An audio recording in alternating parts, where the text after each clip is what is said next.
a lot of people, myself included, would use the term eclectic as more of an excuse or a way to justify not going very deeply into any given practice. And as you're practicing, you really just have a bunch of surface level facts and experiences to draw from, and then we call it eclectic. Hi everyone, my name is James Feeney. Welcome to or back to my channel. Today I'm going to be sharing a few of my unpopular opinions.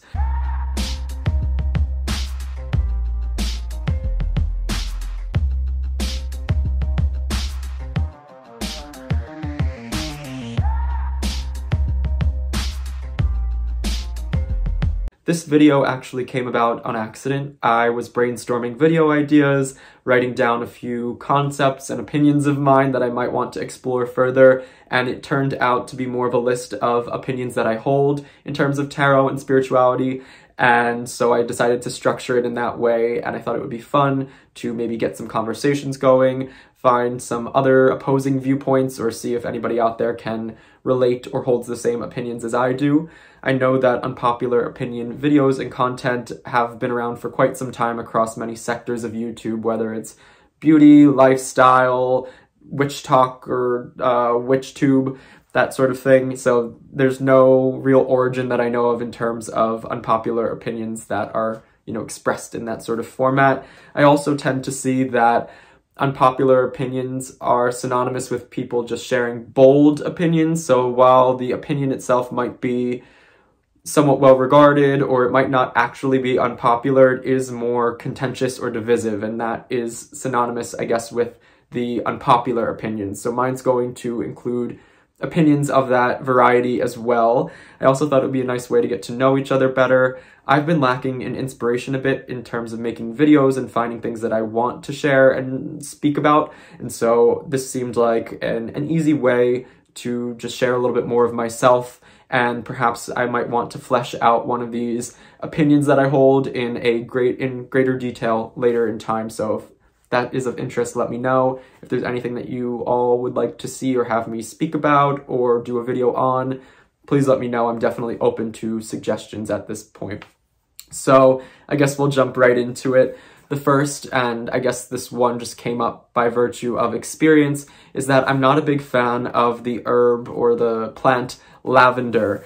I tend to have a bad reaction to it, actually. I do with, as I've mentioned before, I think I have a bad reaction to a lot of incense and smoke and the way that that affects me, but lavender, for some reason, I tend to get more of like a red and itchy reaction, so I guess I could be either, sensitive or mildly allergic to lavender, but it seems like lavender is everywhere, or that so many spiritual things that you might buy, even candles, drinks nowadays, it's very trendy to put lavender in everything, and I avoid it like the plague. I can't have it in the things that I use to take baths with. It's always associated with relaxing things and spiritual things, and sometimes more high-end, sort of like bougie drinks out there, all of which I enjoy. I enjoy relaxing things, I enjoy spiritual things, I enjoy fancy drinks and beverages, but I can't get on with lavender, and because I can't, I just don't incorporate it into my spiritual practice either, even though I wouldn't really have to touch it much. I could just, put it in a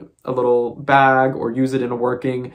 To me, I then associate the fact that I'm sensitive to it with the idea that I probably am not meant to work with it in a spiritual or magical context, and so it doesn't really have much of a place in my practice, and I know that a lot of people love it. It's one of their favorite herbs or plants out there, but for me, it is at the bottom of the list, actually. I guess segueing into the second unpopular opinion I have, is that I'm not a big plant user in my practice. I wouldn't consider myself at all a naturalist. I don't have a green thumb. I kill most of the plants that I try to keep, but even in my magical spiritual practice, I don't incorporate herbs and plants and oils that are derived from plants and herbs very often. The stronger ones I tend to be sensitive to, similarly to lavender, but maybe to a lesser extent. And I also just don't feel very drawn to it. I know that a lot of spiritual paths and paradigms and walks of life incorporate the natural world to a great degree, and that's partially made me feel a little bit like maybe I don't belong, or it's given me pause in trying to define myself and what I might be interested in, because there's always this emphasis on the natural side, on herbs and plants and the necessity for them and communing with them or having a sort of affinity with them. That's never been something I resonated with. It's never been something I found I was adept in or had any sort of proclivities for. So it's something that I've come to acknowledge, adjust to, and I don't think that everybody out there who identifies as a witch or a spiritual practitioner necessarily needs to feel so connected to the natural world. I do think I have my own way of connecting to the natural world, and I enjoy going outside and experiencing things, but as far as plants and wildlife go, I wouldn't say that I'm at all very attuned or connected to things of that nature. So, and I know that that's something that I'm sure others can relate to, but that it seems to be very much the norm is that one ought to have a relationship with the natural world to a greater extent than, say, somebody who isn't spiritual or who doesn't necessarily identify with a non-traditional spiritual walk of life. Now, a lot of these opinions sort of segue into the next one because I was following a bit of a train of thought. So the next one is that I don't really follow the wheel of the year, or I would say I don't necessarily follow the wheel of the year at all. I am not really doing anything on any of the given days. Like Samhain, I've never on the day done something really big or big working. I acknowledge them and I acknowledge, I would say, the seasons, but it's never the exact day or like the equinoxes and all of the seasonal changes. I would say I tend to just work in the way that I work, but I don't celebrate the exact day. Same for, I would say, the lunar phases.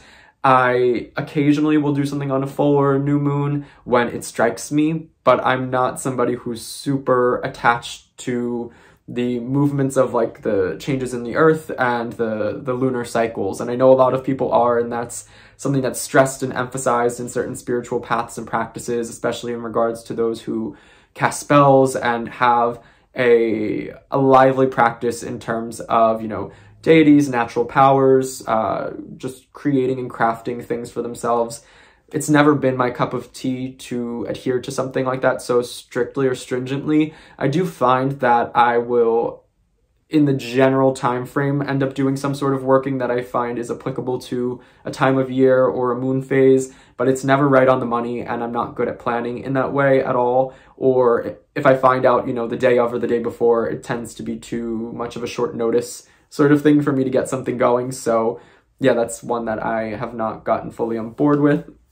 Next is that I guess this would be grouped in, I don't really change my spiritual or sacred space based on seasons.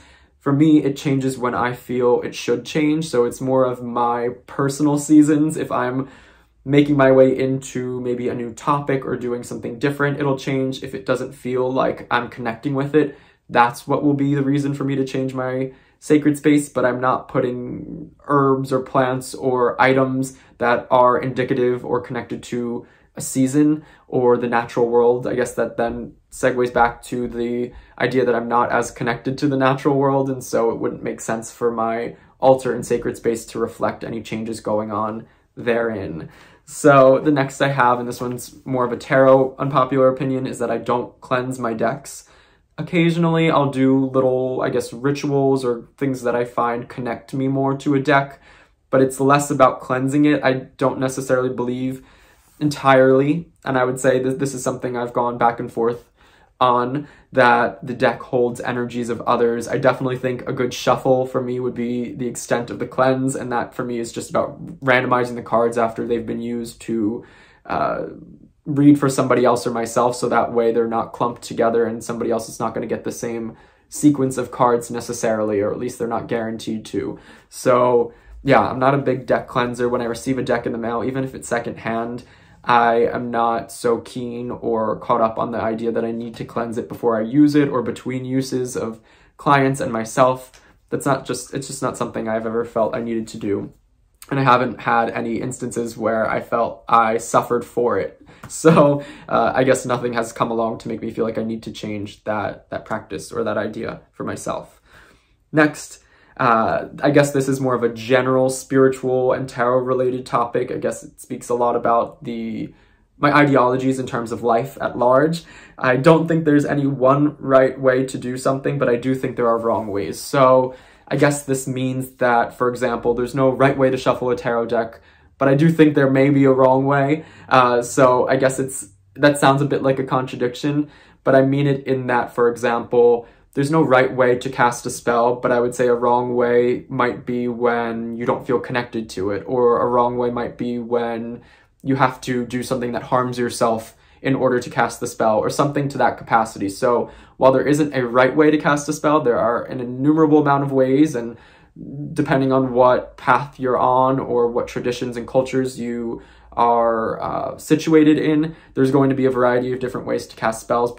So yes, there's no right way, but I do think there are wrong ways to do certain things, and it's a slippery slope when we start to easily just say there's no wrong way to do something, and then people end up in precarious situations, or we're then condoning things that are harmful because of the fact that we're trying to be extremely inclusive of everybody's ideas, and sometimes they get to extremes where what somebody is doing is either not working or it's harmful because of the fact that it's deviated so far from something, if that makes sense. That's not to say that you can't go quite far-fetched and outside the norm with your spells or your practices, but I do think that there are limits. At least we have limits as human beings physically, and I do think that that extends to our spiritual world as well. We just have to be well acquainted with those limits and find creative ways to work within them. Now, what's next? Oh, I think this one might rub some people the wrong way, and I am going to clarify as soon as I say it. I don't like the term eclectic or eclectic witch. I think that titles are an interesting thing in general. I don't have anything against titles and identifying with titles. I know some people find them limiting, they don't want to be boxed in. Others find power in a name, and it gives them something to find themselves within, and it gives more of a visibility to whatever it is that they identify with. The reason I don't like the term eclectic witch or an eclectic practitioner, or just the word eclectic in spirituality, and I'm going to be a bit of a hypocrite here because I know I've considered myself at certain past and previous points to be an eclectic practitioner, perhaps to have more of an eclectic spiritual or magical practice. I've said those things about myself. I'm well aware of this.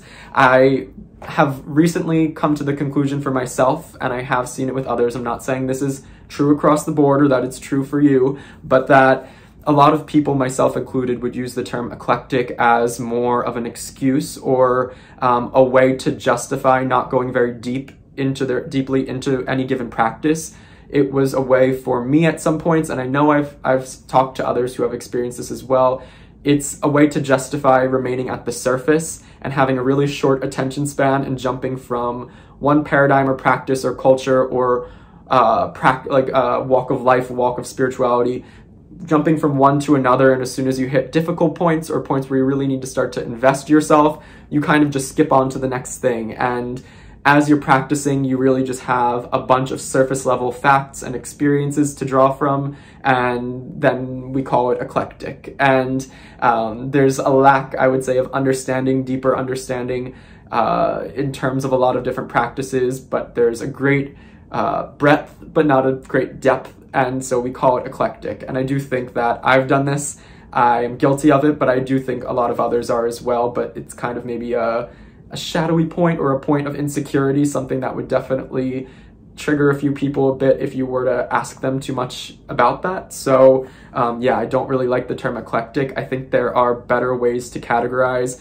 multifaceted practices that are more descriptive. I also think that it's a little bit vague, and it's a cop-out in terms of titles. If you're going to have a title, it should at least mean something, and eclectic can mean way too much. It's almost like saying or asking somebody what type of books they like to read, or, oh, you like to read, what do you like to read? I read prose. Okay, fiction, nonfiction, historical, do you like essays, memoirs? Like, what are we talking about here? So it can be, to me, it feels a little bit too vague, and the point of a title might be to have some level of specificity. I understand that we don't need to get down to like the nitty gritty, but I do think eclectic can be a bit too vague at times. So That's not to say that I don't like you if you have this title or you associate with this title, and that's also not to say that you have a surface level practice at all, but it is something that I found, and it is the reason why I personally don't like that word and I don't like that title. Okay, I don't think that any tarot system, personally, I don't have a favorite tarot system, which may be surprising to anybody who knows me or has watched my channel. You might think, oh, he likes the Thoth, he's a Thoth user. Or recently I've been studying the Marseille and speaking about that quite a bit, and perhaps it seems like I like that. I've spoken quite critically of the Rider-Waite-Smith in the past, I know that as well, but I don't think any tarot system is objectively better, and as an opinion, I don't personally find any of them to be better or worse than the other. I go through different phases. Believe it or not, I actually value them all equally in similar esteem. I definitely go through phases where I prefer one over the other. There are definitely instances and times when I think certain tarot systems are well suited for certain inquiries and practices and personalities and ways of divination, depending on the personality, but I don't think any are better or worse. I personally think the Rider-Waite-Smith is the best deck to teach with, in my opinion. I think it's the easiest to get along with very easily. There's the least amount of, there's the most gentle learning curve, I would say, when it comes to that, because of the imagery. And that same imagery is the reason why I don't like to use the deck personally in readings for clients and myself, but I do enjoy teaching with it, and I do enjoy interacting with it and using it for other things, but I don't use it as much for readings for myself and others because of that same imagery. And I love the Thoth because I think that there is an abstract quality to it that I get on really well with, but I don't think that that would be well suited to teaching or learning. I'm not even sure it's that great for journaling prompts and things like that. Maybe for free writing. I like the Marseille because to me it feels the most open, with the least amount of imagery that might steer me towards something very specific. But at times I want more specific imagery, and that's when the Marseille is not going to work very well for me. So that's where I stand as far as the tarot systems go. I would say I currently feel like I'm decently well versed in what I consider to be the three major modern systems, Marseille, Rider-Waite-Smith, and Thoth, but I don't have a favorite. And I would also argue, and I guess this is an opinion that I didn't write, but now I'm thinking about it, I consider the Thoth and the Rider-Waite-Smith essentially to be the same, or at least, I mean, they do have the same origins. They arguably have the same origins, I'm going to say that. And I know not everybody agrees, and I know not everybody thinks that they're very similar. I personally think that they are. I think that the way that they are exemplified through the artwork and with their intention is most definitely different, but I do think they both have essentially similar origins that are very closely tied, and looking at the two decks together, I could potentially view them to be interchangeable in the way that the system works, at least. So, and I know that there are different correspondences, we can look and we can really nitpick and pull it apart, I get that, but for my own personal sake, I do think that they are kind of the same thing. I guess that's an unpopular opinion, one many would not agree with. So, what do we have next?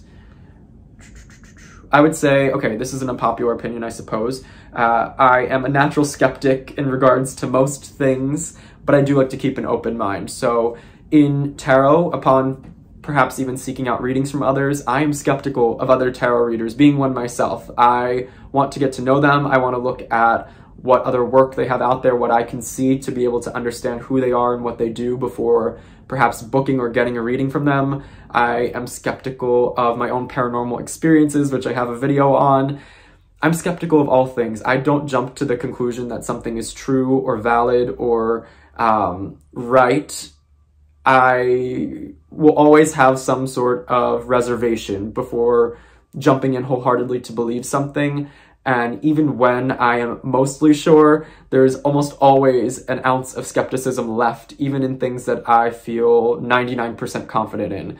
I am still a skeptic of most things, magic included, lots of spiritual practices, my own belief systems, of which I don't really have a very specific structured belief system in place, and it's constantly shifting and evolving, something that I've been very open about and that I share often on this channel. That's very personal to me, but I feel comfortable sharing it. I am a skeptic. I don't know if I believe that there is an afterlife. I don't know if I believe that there are higher or sentient beings and powers outside of ourselves.